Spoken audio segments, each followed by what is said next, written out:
dhuftamoo dhufuu mee murteessi keessa kee anoo si eegee dhabee tuwaaruma haala kee yookaan dhufumoo dhuftaa wallaareera mala koo natti taateen jiru sinsuusaa jaala koo. Ati salaala teessee nangalaaf tofoolatta garaan koo diida jibbee onneen simna ollata. Anoo si maleen qabu ergan qee ayyoo natti himee murtoo kee in ilaali nakkalaayyoo.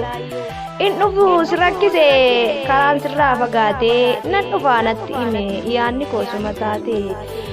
Waan atis koo taateef anis kee ta'eef qofaa nadhaa nama 50 reebamee akka bofaa nadhaa nama 50 reebamee akka bofaa.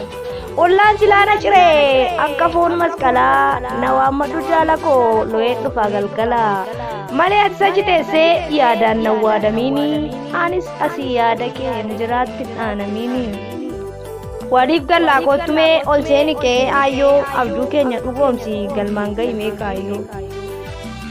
Didaa koo yaa boorataa abbaa booree dhidhiibbaan dura kaasuuf situ halkaniin jooree dhidhiibbaan dura kaasuuf situ halkaniin jooree.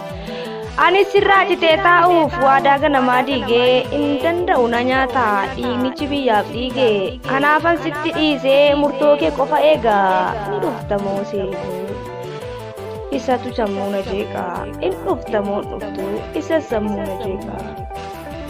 Osoo silaa wal bira jiraanne qabeenya qabnullee silaa gabuun bullu jaalala waliif qabna isoonnee qulqulluu gaafa yaadaan wal qabnee jaalalaan wal soru lafa duwwaatti sooressa qalbiin tasan joorru.